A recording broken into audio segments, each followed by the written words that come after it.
Hello, and thank you very much for tuning in to the podcast series by the New Silk Road Project. I'm your host today, Charles Stevens, the founder of the New Silk Road Project. This series is dedicated to understanding and raising awareness of one of the most important development strategies of the 21st century, China's Belt and Road Initiative. The centerpiece of the New Silk Road Project, an initiative supported by Jeep, CSIS, Magellan Capital, the University of St Andrews and Shira, was to travel the course of the Silk Road economic belt from London to Yiwu in eastern China, interviewing the key actors and academics along its course. We will have to apologise in advance for some of the tangential moments in this podcast series, and also the variable quality of audio footage.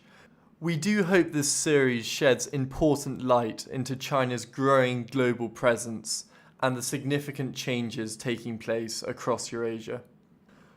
As you will see, our conversation with Dennis Keane is certainly one of the more tangential moments of this podcast series. We spoke very little about the Belt and Road Initiative, and more about the peoples, histories, and cultures that it will be interacting with in Kazakhstan. Indeed, Dennis is ideally placed to speak about the subject as the TV presenter of Discovering Kazakhstan. It was Dennis's explanation of the affinity which the Kazakhstani people have with their land, which helps to explain the fear of Chinese encroachment onto their ancestral territory. And this was only one of the many interesting insights he offered us. Of course, you're the director of and founder of Walking Almaty. What would you say is the most unique part of the sort of architectural legacy of Almaty? There's a couple things. One is particularly strong in what's called Soviet modernist architecture. So large, experimental, bold, brutalist buildings from the 1970s and 80s. Compared to even many cities in Russia, Almaty is very rich in that modernist architecture. But actually, for me, I quite like the previous period, which is called Stalinist imperial architecture. So here the Stalinist buildings are big and grand and classical in style, but they're covered in Kazakh ornament, which is really beautiful. And how does the architecture in Almaty differ from some of the architecture outside of Almaty in Kazakhstan? Well, listen, first of all, Almaty, like most cities in Kazakhstan, is a young city. You don't have ancient cities here, ancient Silk Road settlements like you do in Uzbekistan or other parts of Central Asia, because this was nomadic territory, right? So Kazakh nomads were not big city builders, and almost any city you find, whether it's Almaty or the capital Astana, was founded by Russians sometime in the 19th century. So it's quite young. You don't have this ancient architecture, so instead you have just a huge concentration of Soviet architecture. Whilst we're on the discussion of comparisons, I know originally you're from Manhattan Beach in California. How does the culture differ between Manhattan Beach and Almaty? Well, it differs quite a bit. Every time I go back to Manhattan Beach now, because I've been here for 5 years, it's a bit of reverse culture shock. Americans I would say, are a little bit more friendly to strangers, a little bit more professional in service and in business than they are here. Whereas here, it has a lot more to do with who you know and the personal relationships that you establish. So stranger to stranger here can be very adversarial. People are a little bit suspicious of each other, but once you establish a relationship with somebody as a friend or as a family member, then actually it's much warmer and more open here than it is back home. And what inspired you to come here? It's kind of a long story, but I came here for the first time here when I was 17 years old as an exchange student. So I came and I lived with a Kazakh family, and I studied Kazakh and Russian. And at this point, like most Americans, I knew very little about Kazakhstan, but that's why I wanted to come in the first place. Was I saw this program and I thought, this is crazy.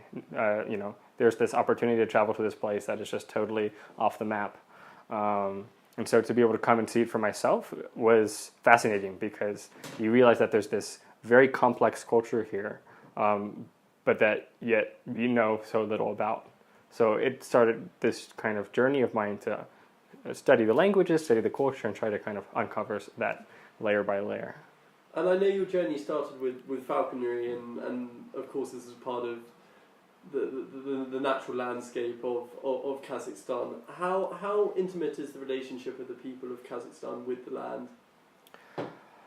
I mean, it's certainly a lot more intimate than you'd find in lots of cultures, because Kazakh culture was a traditional culture, and like many indigenous cultures, only 100 years ago, meaning that they were living the same traditional nomadic lifestyle that they had been living for centuries and centuries and centuries.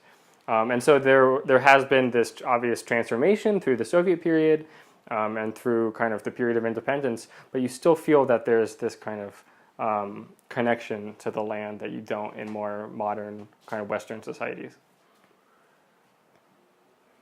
And I know you've travelled a little bit around.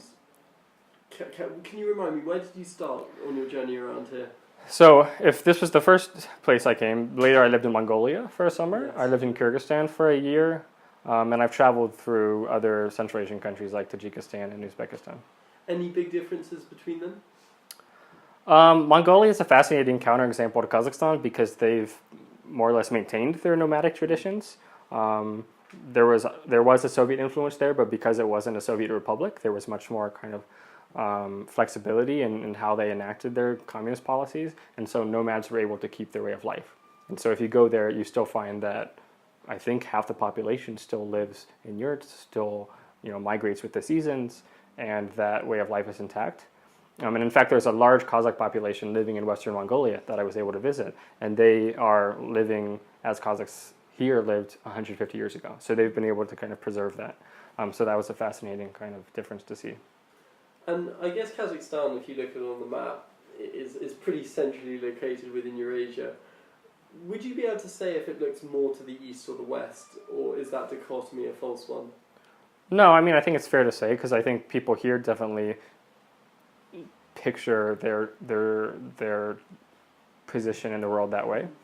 Kazakhstan very much sees itself as a bridge between the East and the West, and it's part of political rhetoric is that here, for example, they very rarely say Europe or Asia. They always say Евразия, Eurasia, very much emphasizing that this is a contiguous landmass and that Kazakhstan kind of has this central location. But, I mean, because of the Russian influence here, Kazakhstan has looked to the West, at least for the last 2 centuries. And China to the east has always been more of a lesser consideration. And do you think that's changing more recently? Because I know along the political elites, lots of the regional programs of development are plugging into Chinese developments, for example, the Belt and Road Initiative. Yeah. I mean, I think that slowly China is emerging as a greater influence in Central Asia and in Kazakhstan, but I think that Russia's influence here is so vast that it would be naive to think that China can come in and change that balance anytime quickly. And I think Kazakhstan is quite smart in that they try to have a very multilateral position, and that they say, we're going to be friends with Russia, we're going to be friends with China, we're going to be friends with America and with the West, and try to balance all of those rather than let itself be too attached to any one partner. So before, it was certainly close to Russia, and it hadn't yet developed relationships with other countries simply because of its kind of youth. But now, as the country is now has grown and developed, they're trying to seek out these other partnerships and alliances. I mean, of course, you've got the language and the architecture, but how else would you say the sort of the Russian sort of soft power manifests itself? Gosh, I mean, it's so deep. I mean, the first example I always think of is just people's media exposure, is that if you turn on TV in Kazakhstan, half the channels are Russian state TV channels, And so people are literally watching the same news as they're watching in Moscow. And so they're developing that same kind of worldview, right? Or, the movies and the songs and this pop culture that people share in common is the same as in the Russian world. So that connection there is so strong. Whereas, again, comparing it to the East, to China, nobody here is watching Chinese movies, listening to Chinese music, watching Chinese TV. It could be on another planet. And I know you were personally involved in TV in Kazakhstan. Could you discuss a little bit about that, and also how speaking on TV differs from speaking to someone face to face? Yeah, so I host a program on a channel called Kazakh TV. And the channel is quite interesting because it's a satellite channel that's supposed to be kind of the public face of Kazakhstan, the international face of Kazakhstan, so that if anybody around the world turns on their TV, they can find this channel and learn something about Kazakhstan. So I have a program called Discovering Kazakhstan. It's a travel show that is where we travel around the country, visit interesting places, and try to kind of make Kazakhstan understandable for an international audience. So communicating in the context of that show, it's all about, the reason why I'm hosting it as a foreigner is that I have a base of knowledge in Kazakh history and Kazakh culture and about some of the things we're seeing, but as an outsider, I also maybe have some perspective on the context that a Westerner might be coming at it from, and I try to kind of find that bridge. How can I explain this history and this culture in a way that is understandable for outsiders? Do you think it's a new or an old culture? It's an interesting way to put it. I think it's very much, nowadays it's very much a new culture, in the sense that so much of the old culture was destroyed. Very crucially in the 1930s, when the nomadic way of life was lost under Stalin's collectivization policies. Imagine so much is connected to just your economic lifestyle, right? To pastoral nomadism. And when that's gone, so many of your traditions and values are gone too. And so in a way, Kazakhs were kind of given this blank slate, and they said, you're going to be Soviet people. And so in a lot of ways, I think people here are often more Soviet than they are Kazakh. Do you think there's a sort of a single image that you think could define the Kazakh people? In the same way for the UK, one thinks of a Sunday roast or teas or scones, and for in America you think of a cheeseburger. Yeah. Could the same be true for a Kazakh? It's not Borat, I'm sure. Certainly not Borat. In fact, on Borat, people here do not identify with that at all. In fact, they identify very much against it. Kazakhstanis would like to think that it's a modern country, right? And they resent kind of being shown as a backward place. I think what may be very central to the identity of Kazakhs is that nomadic past. And if you're talking about cuisine, the tea and scones of Kazakhstan would be horse meat and horse sausages and boiled meat dishes and dairy and whatever kind of food is coming from their cattle. So I have a friend who's a Kazakh, and he's a vegetarian, and he has a hard time. His family, rejects him as a Kazakh because he says if you don't eat meat, then you're not Kazakh. So it's very central to their identity. And if we can look a little bit more further east, I know you visited ICBC, you actually kindly gave us some advice on it. Would you be able to discuss a little bit about some of your observations and maybe interactions on a sort of face-to-face level that you've had in this zone? Yeah. It was a fascinating experience for me going out there, because actually I didn't even mean to go to ICBC. I was just trying to go to China. And so I took this train from Almaty to the Altınkol train station, which is the closest one to Horgoz. I got a car over to what I figured was the border, gave over my passport, got stamped out of the country, and then all of a sudden I'm in this big shopping mall. And I'm asking people, where's the border to China? And they say, no, bro, there's no border to China here. This is it. People are here to shop, and then you go back to Kazakhstan. And what I realized was that there was this massive shopping experience that had been set up specifically for Kazakhs who were going there to buy wholesale goods or to buy discount goods and bring them back to Kazakhstan. And so I kind of walked around, had a look. It seemed to me like it was almost all fur coats and cheap clothes that were going to be brought back and given as gifts. But you could immediately feel the imbalance between these two countries, because the Kazakh side was just a small little shopping center, and on the Chinese side there were 5 massive shopping malls. But I suppose that's fair when the economy of China is probably, orders of magnitude greater than Kazakhstan's. How many times have you been there now? So I've been to the ICBC that one time, and I've since been back to Horgoz, but to a different part of the Horgoz experience, which is the logistics center, Horgoz Gateway. And that same trip, I also eventually did find the border, and I went to the Horgoz Kazakh-Chinese border. So what was surprising to me was that people talk about Horgoz as if it's this one place, but when you go there, you realize that there's several pieces of the puzzle. So there's ICBC, the kind of shopping district. There's the Horgoz Gateway, which is more the logistics center. There's kind of the more proper border crossing, and they're currently building a new border crossing. So there's actually a lot going on in this one area. So I've been able to see almost all of that by now. How well known is this area to the Kazakhs, and what do they think of it? Right. Well, I don't know if I was talking about this to you, but I was talking to somebody, and if you say Horgos to people here, they only think of the shopping center because they've heard about all this shopping tourism that people do. So every single weekend there are huge buses bringing hundreds of people from the city Almaty to Horgos to go shopping and then bring them back. So in the popular consumer mind, that is Horgos. And I think most people are not that aware of the logistics importance of Horgos. On an international scale, it's the logistics center that receives all the attention, and the shopping center is kind of just a footnote, right? But it all depends on where you're coming from. I mean, do you know of any plans for the Kazakh side to develop? Well, sure. I mean, Kazakhs are also quite ambitious about what's going to happen there. I mean, the Horgos Gateway itself is on Kazakhstani territory, and there's a huge plan for what they're going to be building there. They have all sorts of factories that they'd like to build there, and kind of a whole economic zone there. They've built a new little settlement there called Norkens, which is housing the railroad workers and the border guards. And there are visions to make this Norkens into a pretty large city.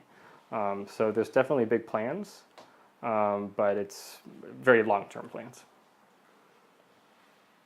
And I know there was actually a problem, I can't remember how many years ago it was, but there was a problem when there was a settlement between the Chinese and the political elites with what was perceived as land grabbing. Have relations improved between Kazakhstan and the Chinese with the establishment of these mutually beneficial economic zones, or is it irrelevant? Do you mean about the land reform protests that were happening within the last few years? It was something. Yeah. I can't remember the details, but I think we're talking about. Yeah. So I mean, I can't. I'm not as knowledgeable about the political side of things, so I can't say for sure about the current political relations between Kazakhstan and China. But in terms of the popular sentiment, things have not gone any better. I mean, there's a lot of suspicion against China and paranoia regarding China, because you hear the same narrative over again when you speak to Kazakhs, which is that they have a large country that's mostly empty, that's rich in resources, and to them it just seems logically like a ripe target for China geopolitically.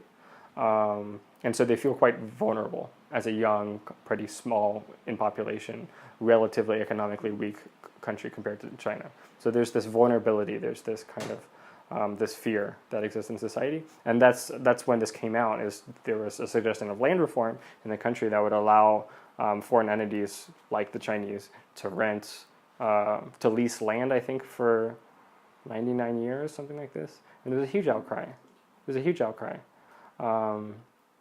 And I think that people saw that as kind of the first step. I mean, this was the nationalist narrative, was that this is the first step of colonization, is that people come and lease land, and then we're going to be Kazakhs working for Chinese on our own land. But that takes us back to that feeling of connection to the land. Is that it's not surprising that this came up in the context of land reforms, because Kazakhs feel quite attached to their land. And of course, one of the narratives that the Chinese are wanting to push is reviving the Silk Roads with their Belt and Road Initiative. Do the Kazakhs resonate with this sentiment? I mean, certainly from the upper levels. I mean, this is a very, very common narrative coming from President Nazarbayev, is that we're building a new Silk Road. Even before BRI was announced in Astana, he had been pushing this kind of rhetoric for years. And I think it just makes sense, because it plays to Kazakhstan's strength. It does not have the most diverse economy. It very much relies on oil and gas, but logistics and its geopolitical position at the center of Eurasia obviously lends itself a big advantage. So there's been talking about reviving this for the first time, but I think that they really needed a partner like China to make that really into a serious reality. And moving forward, perhaps in the next 5 years, what do you see as the greatest challenge for Kazakhstan? In regards to BRI or just in general? If you'd like to answer both, I'd be interested. So first, in regards to BRI, I think it's just probably a matter of convincing. I mean, if we're talking about logistics, right? it's a matter of convincing enough people that freight and rail is a profitable way to move goods. Because, when you see presentations from people who are investing in this, they make it quite clear that, oh, well, this is a viable alternative, right? That it's cheaper than air, it's faster than ship, and so on. But you still don't see that movement, or you see only a very small movement. So I think, if you're looking at 5 years, everybody's kind of holding their breath and waiting to see, can this pan out, or is this too ambitious? Now, to answer the question of where the biggest challenge for Kazakhstan in 5 years is probably just a continual struggle with corruption in the country, is that it's getting to a point where some progress has been made, but that local people still feel quite helpless in some ways and feel quite disenfranchised. And there's been a point in the last couple of years where you have the smartest members of society, the most educated members of society, who are leaving the country because they feel hopeless against this corruption and about certain kind of quality of life issues here. So if that trend continues and Kazakhstan continues to lose some of the most, the best and brightest, then that doesn't spell, well for the country.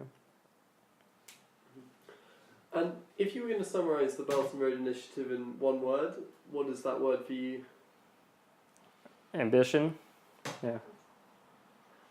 Would you have a word in Kazakh? Word in Kazakh. What is the Kazakh word for ambition? Now you guys are testing my Kazakh. My Kazakh's not that good. Well, no, but I mean, if I were to put it into Russian, into Kazakh, kind of put it in the local vernacular, I mean, it's very much about unity of purpose. So there's this kind of соединение. It's about unity between different countries, right? And this is a political goal that you hear often in Central Asia, right? You have like this Shanghai Security Initiative. There's a lot of talk about these political unification, but in order for Kazakhstan to really succeed, you need to have greater economic integration with China. And right now, you feel it, but it's not as great as it could be or as it should be. So the question is to see how that goes going forward.